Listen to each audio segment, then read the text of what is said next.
என்ன வேணும் உங்களுக்கு? முதல்ல நான் உங்களுக்கு நன்றி சொல்லிக்கிறேன். என்னை இவ்வளோ தூரம் மதிச்சு மீட் பண்ண ஒத்துக்கிட்டீங்க, அதுக்கு ரொம்ப தேங்க்ஸ். லிசன், நீங்க சொல்ல வந்ததை சொல்லிட்டு சீக்கிரமா கிளம்புங்க. எனக்கு நிறைய வேலை இருக்கு. சும்மா வளவளன்னு பேசிட்டு இருக்காதீங்க. பொதுவா நான் என்னோட ஃபார்ம் ஹவுஸ்ல யாரையுமே சந்திக்கிறது. ஏதோ இன்னைக்கு நான் கொஞ்சம் நல்ல மூட்ல இருக்கேன்.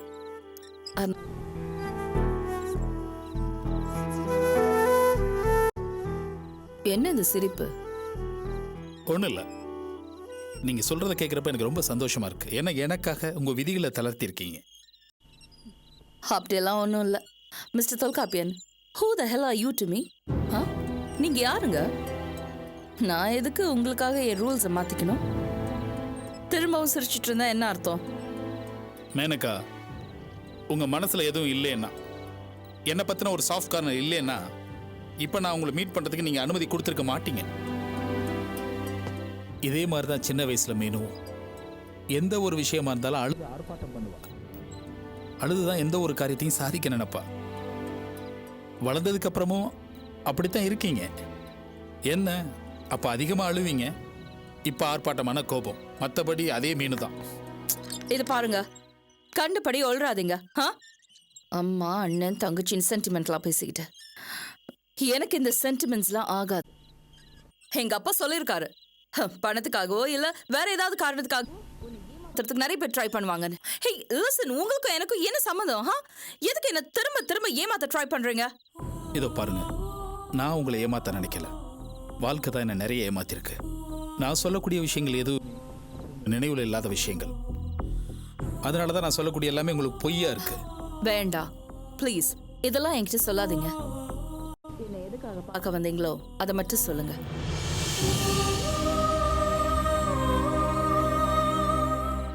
மிஸ்டர் கார்த்திக் அவர் ரொம்ப நல்லவர். ஆனா இடையில யாரோ தப்பு பண்ணி பலி அவர் மேல விழுந்திருக்கு. நீங்களும் அவரை கோர்ட் வரைக்கும் இழுத்துட்டு போயிருக்கீங்க. அதெல்லாம் உங்களுக்கு சம்மந்தம் இல்லாத விஷயம். கிளம்புங்க. இதோ பாருங்க மேனகா, உங்களுக்கும் அபிக்கும் இடையில பிசினஸ்ல போட்டிகள் பிரச்சனைகள்னு நிறைய இருக்கலாம். ஆனா அதுல பாவம் அந்த கார்த்திக் பாதிக்கப்படுறதுல என்ன அர்த்தம் இருக்கு சொல்லுங்க பாப்போம். ஒரு விஷயத்தை நீங்க நல்லா புரிஞ்சுக்கணும், அபி ரொம்ப ரொம்ப நல்லவங்க. நீங்க அவங்கள சரியா புரிஞ்சுக்கல. ஆதி தான் உங்க 2 பேர் கடையில பிரச்சனையை உருவாக்குறாரு. மிஸ்டர் தொல்காப்பியன், நீங்க எனக்கு அபியை பத்தி சொல்ல தேவையில்லை. Okay, I think I know her pretty well. நான் இந்தியாவுக்கு வந்த நாள்ல இருந்தே எனக்கு ஆப்போசிட்டாவே செயல்படுறா. அவளை மட்டும் நான் சும்மா விடவே மாட்டேன். என் ஆளை பிரெயின் வாஷ் பண்ணி அவ பக்கத்துல வச்சுக்கிட்டு என்ன மாதிரி ஒரு பிசினஸ் மேக்னெட் கிட்ட அவ போட்டி போடலாமா? Sick woman. அவளுக்கு சீக்கிரமா, ரொம்ப சீக்கிரமா நான் லெசன் கத்து கொடுப்பேன். மேனகா, நீங்க திரும்ப திரும்ப அபியை பத்தி புரிஞ்சுக்காம இப்படி பேசிட்டீங்க. அபி ரொம்ப Shut up.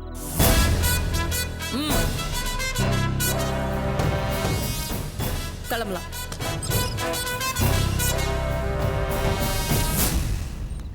மிஸ்டர் தொல்காப்பியன், இன்னொரு விஷயம். இன்னொரு முறை அண்ணன் தங்கச்சின்னு சீப் சென்டிமெண்ட்ஸ் எல்லாம் பேசிக்கிட்டு இங்க வராதுங்க. ஏதோ 2-3 இடத்துல நான் பாக்குறேன். அதுக்காக தான் நான் இவ்வளவு தூரம் உங்களை இங்க நிக்க வச்சு பேசிட்டு இருக்கேன். Got that? ஏதோ 3ஆம் மனுஷன்ட்ட பேசுற மாதிரி பேசுறீங்க மேனகா. நான் 3ஆம் மனுஷன் இல்ல, உங்க ரத்தம். சின்ன வயசுல உங்களை தோல்ல தூக்கி வச்சுட்டு அந்த கிராமத்துல கடற்கரை முழுக்க சுத்தி வந்திருக்கேன். நீங்க அழுதா என்னால தாங்க முடியாது. உங்க அழிய நிறுத்துறதுக்காக நான் எவ்வளவோ விளையாட்டெல்லாம் காமிச்சிருக்கேன் தெரியுமா? நம்ம அம்மா நம்ம மேல வச்சிருந்த பாசம் எவ்வளவுன்னு உங்களுக்கு தெரியாது. சின்ன வயசுல எப்போ நீங்க அழுதுட்டு இருப்பீங்கன்னு நான் சொன்னல, அழுதுதான் நீங்க எந்த ஒரு காரியத்தையும் சாதிப்பீங்க. உங்களை சமாதானப்படுத்துறதுக்காக நான் அம்மா எவ்வளவு பிரயாசப்படுவோம் தெரியுமா?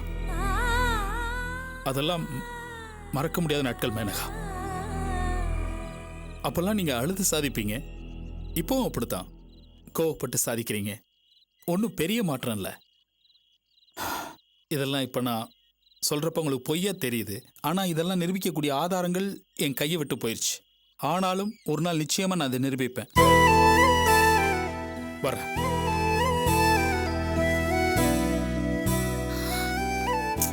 Damn it.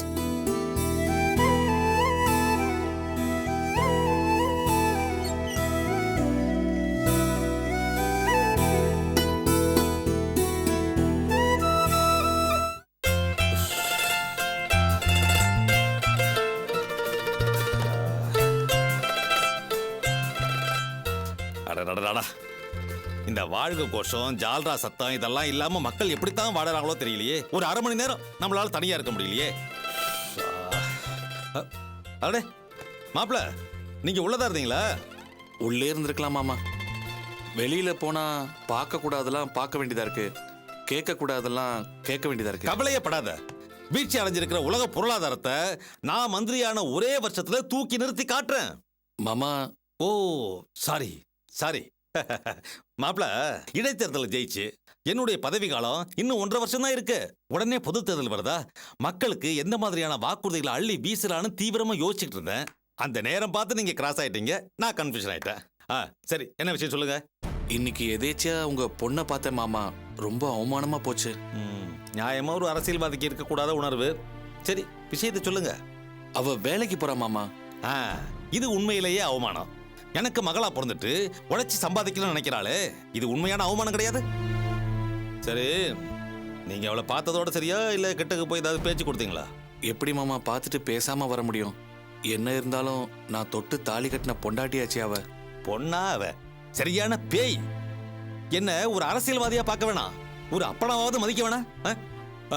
என் முகத்துக்கு நேரம் நின்றுகிட்டு கொஞ்சமாவது நியாய தர்மத்துக்கு கட்டுப்பட்டு நடங்குங்கிறா. மாப்பிள, அவ இங்க இருக்கிறத விட இல்லாம இருக்கிறது எவ்வளவு பெட்டர். நான் என்ன நடந்ததுன்னு சொல்லவே இல்லை. நீங்க பாட்டு எதேதோ பேசிட்டு இருக்கீங்களே. ஓ சரி, உங்க குறையெல்லாம் ஒரு வெள்ளை பேப்பர்ல மனுவா எழுதி கொடுங்க. நான் சம்பந்தப்பட்ட அதிகாரிகள்ட்ட கொடுத்து என்ன நடவடிக்கை எடுக்கணுமோ எடுக்க சொல்றேன். மாமா, ஓ, நான் திரும்பவும் மக்கள் பிரச்சனை நினைச்சு ஏதோ அசால்ட்டா பதில் சொல்லிட்டேன். நாம ஏதோ பர்சனல் மேட்டர் பேசிட்டு இருந்தோம்ல, என்ன விஷயம் சொல்லுங்க. உங்க பொண்ணு வேலைக்கு போறான்னு சொல்றேன், நீங்க சீரியஸாவே எடுத்துக்க மாட்டேங்கிறீங்களே. அட என்ன மாப்பிள, அவ சொன்னா கேட்க மாட்டா, திமிரு பிடிச்சவ. அவ பிரச்சனையை விட்டு தள்ளுங்க. நாம உலக அரசியல் பத்தி பேசுவோம். உட்காருங்க. இதுக்கு மேல பொறுத்துக்க முடியாது. என் மனசை ஏமாமா புரிஞ்சுக்கவே மாட்டேங்கிறீங்க. என்ன ட்ராக் மாறுற மாதிரி தெரியுது? ஏற்கனவே நான் உங்ககிட்ட சொன்னேன், நீங்க தான் கண்டுக்கல. சரி, இப்ப நான் என்ன பண்ணணும்னு எதிர்பார்க்குறீங்க? எங்க குடும்ப வாழ்க்கையில ஏற்பட்டிருக்கிற சரிவை எப்படியாவது சரி பண்ணுங்க மாமா.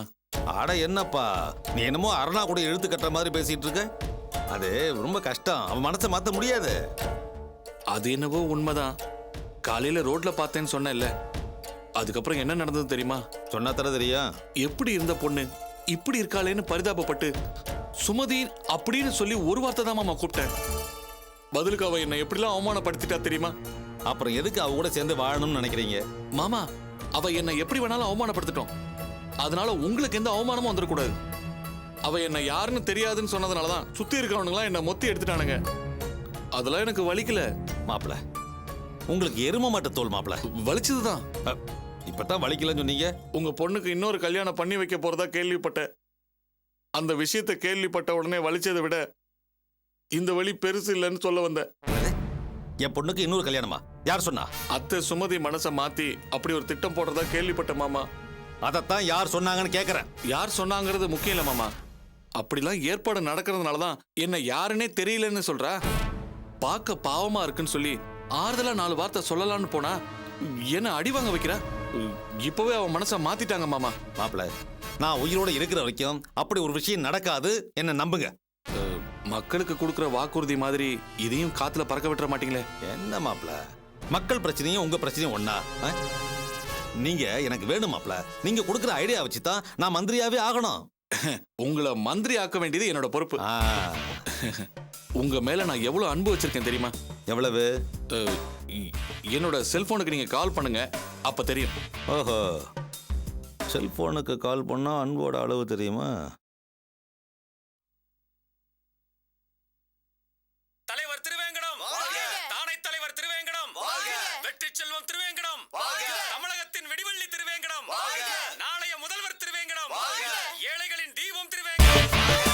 அரடே மாப்பிள, உங்களுக்காக கூட்டத்துல இதை ரெக்கார்ட் பண்ணி ஸ்பெஷலா செல் கம்பெனில சொல்லி காலர் டியூனா இதை மாத்தி வச்சிருக்கேன்.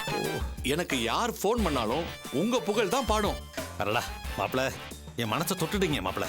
அதே போல உங்க மனசு நிறையிற மாதிரி நீங்க ஆசைப்பட்டதெல்லாம் நான் நிறைவேற்றி வைக்கிறேன். அதுக்கு முன்னாடி இந்த காலர் டியூனை எல்லாரும் வச்சுக்கிற மாதிரி ஏற்பாடு பண்ணுங்க. அதுக்கான வேலையை இப்பவே பண்ண ஆரம்பிச்சிடுறேன். உடனே பண்ணுங்க. சரி மாமா.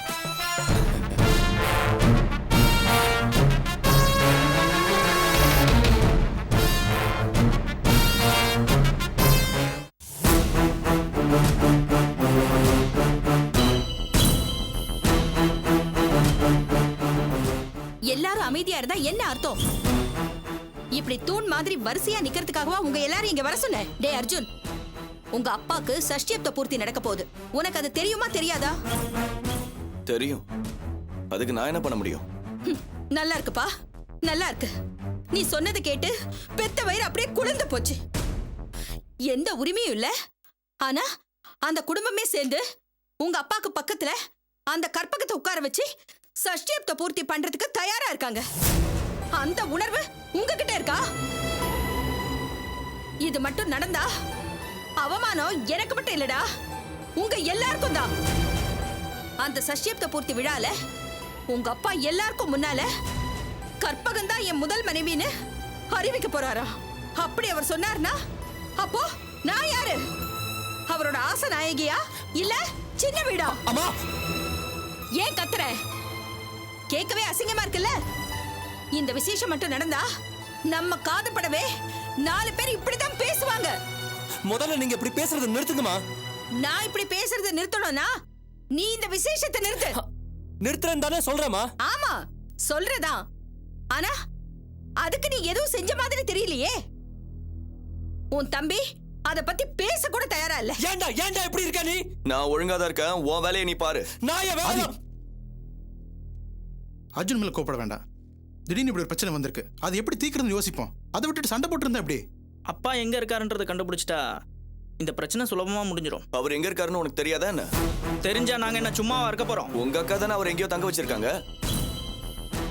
என்னமோ எங்களை சந்தேகப்படுற மாதிரி பேசுற. சந்தேகப்படக்கூடாதா? உன் புருஷன் அந்த குடும்பத்தாள் தானே. அம்மா இவ்வளவு நேரம் அவங்கள திட்டத்தை கேட்டுட்டு அமைதியா தானே இருக்கான். இந்த அமைதிக்கு பின்னாடி ஏதாவது வில்லங்க இருக்காதா? நியாயம் உங்க அம்மா பக்கம் இருக்குங்கிறதுனால தான் நான் உங்க பக்கம் இருக்கேன். தயவு செஞ்சு என்ன சந்தேகப்படாதீங்க. ஏன் சந்தேகப்படக்கூடாது? அர்ஜுன், நீங்க எல்லாரும் ஒத்துமையா இருந்து இந்த அவமானத்தை தடுத்து நிறுத்துவீங்கன்னு தான் உங்க எல்லாரையும் இங்க கூப்பிட்டேன். ஒருத்தர் மேல ஒருத்தர் சந்தேகப்படுறதுக்கு இல்ல. உங்களுக்கு ஒரு பிரச்சனைன்னு உடனே எல்லாரையும் கூப்பிடுவீங்க. ஆனா என்ன பத்தி யாராவது கவலைப்பட்டீங்களா? இதோ இங்க நிக்கிறாள் ரேகா, இவ என்ன மதிக்கிறதே கிடையாது. யாராவது ஒரு வார்த்தை இவளை கேக்குறீங்களா?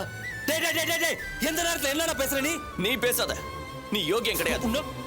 உனக்கு ஒரு ஆதாயம் கிடைக்குதுன்னா என்ன கொலை பண்ண கூட தயங்க மாட்டேன். நீ குடிச்சு குடிச்சு உன் மூளை மலங்கி போயிடுச்சுடா. அதனால தான் இப்படி எல்லாம் பேசுற நீ. ஆமா, நான் குடிப்பேன் தான். அந்த வீக்னஸ் வச்சு தானே எல்லாரும் என்ன ஏமாத்திட்டு இருக்கீங்க. அப்படி என்ன ஏமாத்திட்டாங்க? நீங்க 2 பேரும் முதல்ல சண்டையை நிறுத்துறீங்களா? டே அர்ஜுன், சண்டை போடுற நேரமா இது?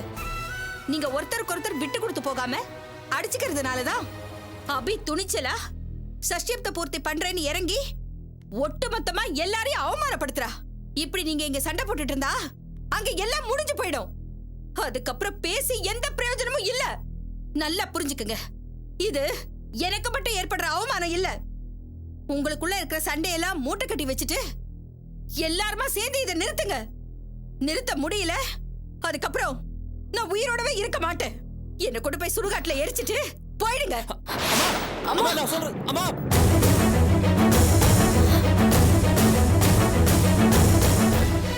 அதே என்னால் முடிஞ்ச வரைக்கும் எவ்வளோ சீக்கிரம் முடியுமோ அவ்வளோ சீக்கிரம் உங்கள் அப்பாவை கண்டுபிடிக்க முயற்சி பண்ணுறேன். நீங்களும் ட்ரை பண்ணுங்க.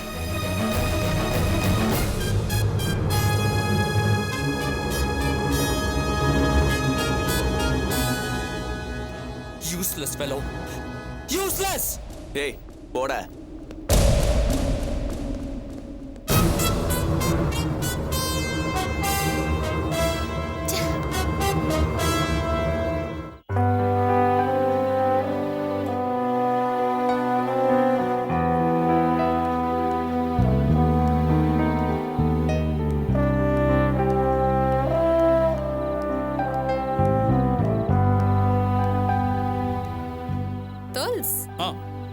வாங்க உஷா. என்ன அவசரமா இந்த இடத்துக்கு வர சொன்னீங்க? என்ன விஷயம்? நான் உங்ககிட்ட கொஞ்சம் பேசணும் உஷா. நம்ம தான் டெய்லி மீட் பண்றோமே தோல்ஸ், அப்பவே பேசியிருக்கலாமே. உஷா, உங்ககிட்ட நான் இப்போ பேச போகிறது ரொம்ப முக்கியமான விஷயம். உங்கள் வாழ்க்கையில் நிறைய பிரச்சனைகள் இருக்குது உஷா. இதெல்லாம் நீங்கள் சரி பண்ணலைன்னா அது உங்களுக்கு மிகப்பெரிய கஷ்டத்தை கொடுக்குமோன்னு எனக்கு தோணுது. என்ன கஷ்டம்? உஷா, நான் எதை பற்றி பேச வரேன்னு உங்களுக்கு புரியலையா? நீங்க என்கிட்ட பேசணும்னு சொல்லி ஃபோன் பண்ண உடனேவே நீங்க எதை பத்தி பேச போறீங்கன்னு எனக்கு தெரியும். இருந்தாலும் பரவாயில்ல, சொல்லுங்க. உஷா, ஆதி உங்களை இன்னைக்கு விவகாரத்து பண்ற ஒரு நிலைமைக்கு வந்துட்டார். இது உங்களை சங்கடப்படுத்தலையா? தோல்ஸ், நான் அதை நினைச்சு ரொம்ப சந்தோஷப்படுறேன். இன்ஃபேக்ட் என்னோட நல்ல ஃப்ரெண்டுங்கிற முறையில நீங்களும் அதை நினைச்சு சந்தோஷம் தான் படணும். என்ன உஷா விளையாடுறீங்களா? தோல்ஸ், நான் ஒன்றும் விளையாடல, சீரியஸா தான் சொல்றேன். நான் ரொம்ப சந்தோஷமா இருக்கேன். எத்தனை நாளைக்கு? எத்தனை நாளைக்குன்னா? இல்ல இப்ப நீங்க சந்தோஷமா இருக்கீங்கன்னு சொல்றீங்களே, அந்த சந்தோஷம் எத்தனை நாளைக்குன்னு கேட்டேன். இனி என் வாழ்நாள் முழுக்க நான் சந்தோஷமா தான் இருக்க போறேன். ஏன்னா இனிமே என்னோட ஒவ்வொரு அசைவுகளையும் நான் மட்டும்தான் தீர்மானிக்க போறேன். இன்னொரு நபரோட நிழல் கூட அதுக்குள்ள வராது. அப்படி இருக்கும்போது எனக்கு என்ன கவலை? I'll always be happy. Usha, இன்னொரு நபருடைய நிழல் உங்க லைஃப்ல வராம இருக்கலாம். ஆனா அவங்க உங்க மேல வைக்கிற அபாண்டமான குற்றச்சாட்டுகள் அது உங்களை பாதிக்காதா? என்ன பாதிப்பு? என்ன சொல்லிட போறாங்க? என் நடத்தை சரியில்லை, இப்படி உங்க கூட சேர்ந்து சுத்திக்கிட்டு இருக்கேன், அப்படிதானே? அதைத்தானே சொல்றீங்க? என்ன உஷா இவ்வளவு சாதாரணமா சொல்றீங்க? பின்ன என்ன தோல்ஸ், நம்மள பத்தி நமக்கு தெரியும், அடுத்தவங்க சொல்றத பத்தி நம்ம ஏன் கவலைப்படணும்? உங்களுக்கு சரியா புரியல. இத பாருங்க, இதே மாதிரி ஒரு சூழ்நிலை அன்னைக்கு இருந்தது. அபிக்கு எனக்கு இருந்த ஃப்ரெண்ட்ஷிப்பை பாஸ்கர் கொச்சப்படுத்தி அசிங்கப்படுத்தி கோர்ட்ல கண்ணாபின்னு சொல்லி அதுக்கப்புறம் விவகாரத்து வாங்கினார். அன்னைக்கு அபிக்கு அப்படி ஒரு சூழ்நிலை வரதுக்கு என்னோட ஃப்ரெண்ட்ஷிப் ஒரு காரணமா இருந்தது. இன்னைக்கு அதே சூழ்நிலை பாஸ்கருக்கு பதிலாக ஆதி இருக்காரு, ஆனா அதே குற்றச்சாட்டு. ஸோ அதனால தான் சொல்றேன், என்னோட ஃப்ரெண்ட்ஷிப் உங்களை சங்கடப்படுத்த கூடாதுன்னு. அது எனக்கு ரொம்ப கஷ்டமா இருக்கு உஷா. இப்போ என்னதான் சொல்ல வரீங்க? என்னோட ஃப்ரெண்ட்ஷிப் வேண்டாம் போறேன்னு சொல்றீங்களா? ஐயோ உஷா, நான் அந்த மாதிரி எதுவும் சொல்லல. தோல்ஸ் ப்ளீஸ், இந்த பாஸ்கர் ஆதி இவங்கெல்லாம் ஒரே ரகம். இன்னைக்கு கண்ணகின்னு ஒருத்தி இருந்திருந்தா கூட அவ மேலேயும் கட்டுக்கதைகளை கட்டி அசிங்கப்படுத்தியிருப்பாங்க. அந்த அளவுக்கு மோசமானவங்க அவங்க. அவங்க சொல்றத பத்தி நான் எதுக்கு கவலைப்படணும்? ஆனா எனக்கு இந்த கண்ணகியும் பிடிக்காது. முதல்ல தப்பு பண்ணது இவ புருஷன் கோவலன். இவளை விட்டுட்டு இன்னொருத்தியோட போய் குடும்பம் நடத்தி அதுக்கப்புறம் திரும்ப இவகிட்டே வருவானா, இவளும் மன்னிச்சு ஏத்துக்குவாளாம். ஆனா இப்பேற்பட்ட புருஷனுக்கு ஒரு ஆபத்துன்னு வந்த உடனே மதுரையே எரிச்சிட்டாளாம். என்ன நியாயம் இது? நானா இருந்திருந்தா முதல்ல அந்த கோவலன் தப்பு பண்ண போவே அவனை எரிச்சிருப்பேன். பாவம் அன்னைக்கு இருந்த மதுரை மக்கள். அவங்க எல்லாம் என்ன பாவம் பண்ணாங்க சொல்லுங்க? உஷா, இதெல்லாம் பேசுறதுக்கு நல்லா இருக்கும். தோல்ஸ், வாழறதுக்கும் இந்த கருத்து தான் எனக்கு ரொம்ப பிடிச்சிருக்கு. இப்ப நீங்க எதுக்கு இவ்வளவு பேசுறீங்கன்னு எனக்கு நல்லாவே தெரியும். என் வாழ்க்கை கெட்டு போயிடக்கூடாதுங்கிற ஆதங்கத்துல நீங்க பேசுறீங்க. எனக்கு புரியுது, கவலைப்படாதீங்க தோல்ஸ். இப்போ நான் இருக்கிற இந்த நிலைமை எனக்கு ரொம்ப பிடிச்சிருக்கு. நான் ரொம்ப சந்தோஷமா இருக்கேன் தோல்ஸ். நான் உயிரை வச்சிருக்கிற என் பையன் என் கூடவே இருக்கான். என் மேல எப்பவும் பாசம் காட்டுற எங்க அப்பா அம்மா என் கூடவே இருக்காங்க. அது எல்லாத்துக்கும் மேல எப்பவுமே நான் நல்லா இருக்கணும்னு அக்கறையோட இருக்கிற உங்களை மாதிரி ஒரு நல்ல நண்பன் இருக்கும்போது நான் எது கவலைப்படணும்? I'm happy. cheer up girls. வாழ்க்கையில எவ்வளவு நல்ல விஷயங்கள் இருக்கு. அதெல்லாம் நினைச்சு சந்தோஷப்படுறதை விட்டுட்டு எதையும் நினைச்சு கவலைப்பட்டு இருக்கீங்க. Come on, let's have dinner together. வாங்க girls, வாங்க.